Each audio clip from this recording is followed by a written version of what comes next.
जय श्री कृष्ण। रिश्तों में चुप रहना कई बार समझदारी माना जाता है, लेकिन जब यही चुप्पी इंसान की आदत नहीं बल्कि मजबूरी बन जाए तब वह रिश्ता धीरे धीरे बोझ में बदलने लगता है। शुरुआत में इंसान यह सोचकर चुप रहता है कि बात बिगड़ेगी नहीं, सामने वाला समझ जाएगा या समय के साथ सब ठीक हो जाएगा, लेकिन समय बीतता जाता है और चुप्पी बोलने से ज्यादा भारी हो जाती है। यह चुप्पी तब मजबूरी बन जाती है जब इंसान अपने ही भावों, जरूरतों और आत्मसम्मान को दबाने लगता है। रिश्तों में चुप रहने की मजबूरी अक्सर डर से जन्म लेती है। डर कि कहीं सामने वाला नाराज ना हो जाए, रिश्ता टूट ना जाए या समाज क्या कहेगा। यह डर धीरे धीरे व्यक्ति की आवाज को दबा देता है और वह अपने मन की बात कहना छोड़ देता है। जब किसी रिश्ते में एक ही व्यक्ति बार बार समझौता करता है और दूसरा व्यक्ति अपनी बात मनवाने का आदी हो जाता है, तब चुप रहना मजबूरी बन जाता है। ऐसे रिश्तों में संवाद एक तरफा हो जाता है, एक बोलता है दूसरा सुनता है, एक निर्णय लेता है दूसरा मान लेता है। धीरे धीरे यह असंतुलन इतना गहरा हो जाता है कि चुप रहने वाला व्यक्ति अपनी राय रखने से डरने लगता है।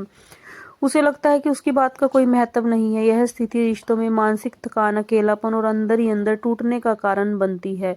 रिश्तों में चुप्पी मजबूरी तब बनती है जब भावनात्मक सुरक्षा खत्म हो जाती है, जब किसी को यह भरोसा न रहे कि उसकी बात सुनी जाएगी, समझी जाएगी, उसका सम्मान होगा, तब वह चुप रहना ही बेहतर समझता है।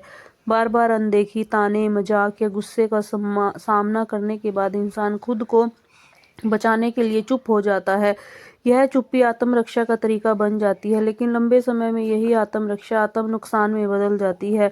कई रिश्तों में चुप्पी सामाजिक दबाव के कारण मजबूरी बन जाती है। खासकर परिवार, विवाह या लंबे रिश्तों में लोग यह सोचकर चुप रहते हैं कि समाज क्या कहेगा, बच्चों पर क्या असर पड़ेगा या इज्जत पर आंच आएगी। इन दबावों के कारण व्यक्ति अपनी तकलीफ को अंदर ही अंदर दबा लेता है।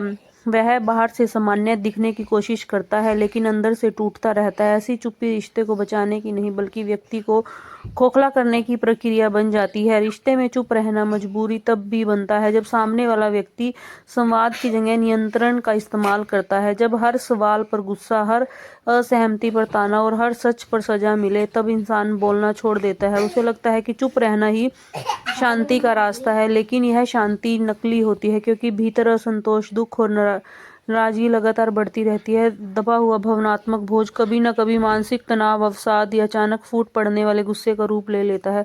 कई बार रिश्तों में चुप्पी इसलिए मजबूरी बन जाती है क्योंकि इंसान को बचपन से सिखाया गया है कि सहना ही समझदारी। उसे भी यह विश्वास दिलाया जाता है कि ज्यादा बोलना गलत है, सवाल करना बदतमीजी है और अपनी जरूरतें ध्यान रखना स्वार्थ है। ऐसे लोग बड़े होकर भी रिश्तों में अपनी बातें रखने से कतराते हैं। वे हर स्थिति में खुद को गलत मान लेते हैं और चुप रहना ही सही विकल्प समझते हैं।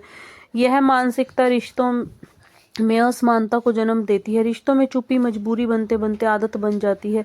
व्यक्ति इतना चुप रहने लगता है कि उसे खुद नहीं पता चलता कि वह क्या चाहता है, क्या महसूस करता है। वह अपने ही भावों से कट जाता है। बाहर से वह शांत और समझदार दिखता है, लेकिन भीतर एक खालीपन और उदासी होती है। यह स्थिति आत्मसम्मान को धीरे धीरे खत्म कर देती है। व्यक्ति खुद को कमतर समझने लगता है और यह मान लेता है कि उसकी खुशी मायने नहीं रखती। मजबूरी की पहली सीढ़ी तब शुरू होती है जब इंसान को महसूस होता है कि उसके शब्दों की कोई कीमत नहीं है। जब आप अपनी बात रखते हैं और सामने वाला उसे बकवास या ओवर एक्टिंग कहकर खारिज कर देता है, तो धीरे धीरे आप बोलना छोड़ देते हैं। यहाँ चुप रहना एक सुरक्षा कवच मीन्स डिफेंस मैकेनिज्म बन जाता है। इंसान सोचता है बोलकर भी अपमान ही सहना है तो चुप रहकर भी गरिमा ही बचा लूं। जब रिश्ते में संवाद खत्म हो जाता है, तब चुप्पी मजबूरी का सबसे बड़ा संकेत बन जाती है। संवाद का मतलब सिर्फ बोलना नहीं बल्कि सुनना, समझना और स्वीकार करना भी है। जहाँ एक पक्ष लगातार अपनी बात कहता रहे और दूसरा सिर्फ सुनता रहे, वहाँ रिश्ता स्वस्थ नहीं रह सकता। ऐसे रिश्तों में चुप रहने वाला व्यक्ति अंदर ही अंदर शिकायतों का ढेर जमा करता रहता है। यह शिकायतें कभी न कभी दूरी, कड़वाहट और भावनात्मक अलगाव का कारण बनती है। रिश्तों में चुप्पी मजबूरी तब बनती है जब इंसान को लगता है कि उसकी सच्चाई रिश्ते के लिए खतरा बन सकती है। वह सोचता है कि अगर उसने सच बोल दिया तो रिश्ता टूट जाएगा। इस डर में वह अपनी सच्चाई को छुपा लेता है, लेकिन सच यह है कि जो रिश्ता सच सहन नहीं कर सकता वह लंबे समय तक टिक भी नहीं सकता। चुप्पी से रिश्ता बाहर से बच सकता है, लेकिन अंदर से खोखला हो जाता है। इस मजबूरी का सबसे खतरनाक असर यह होता है कि व्यक्ति धीरे धीरे खुद से भी चुप हो जाता है। वह अपनी भावनाओं को पहचानना बंद कर देता है। उसे फर्क ही नहीं पड़ता कि वह खुश है या दुखी है। भावनात्मक सुनना रिश्तों के साथ साथ पूरे जीवन को प्रभावित करती है। व्यक्ति जीवन को बस निभाना लगता है, जीना भूल जाता है।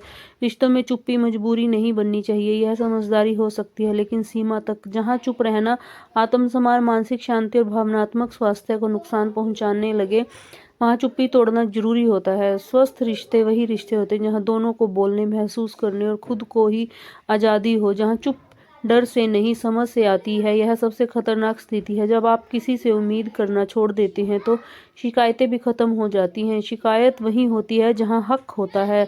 जब हक का एहसास ही खत्म हो जाए तो चुप्पी गहरी हो जाती है। अब आपको फर्क नहीं पड़ता कि सामने वाला कहाँ है, किसके साथ है, क्या कर रहा है। अंत यह समझना जरूरी है कि रिश्ते निभाने के लिए चुप रहना नहीं बल्कि सही समय पर सही बात कहना जरूरी होता है। चुप्पी अगर मजबूरी बन जाए तो वह रिश्ते को नहीं बचाती बल्कि इंसान को धीरे धीरे खत्म कर देती है। इसलिए रिश्तों में अपनी आवाज को पूरी तरह दबाने से पहले यह सवाल खुद से जरूर पूछना चाहिए कि क्या यह चुप्पी शांति दे रही है या सिर्फ दर्द को छुपा रही है। अगर आपको हमारा वीडियो अच्छा लगा तो चैनल को लाइक एंड सब्सक्राइब कीजिए। Thank you.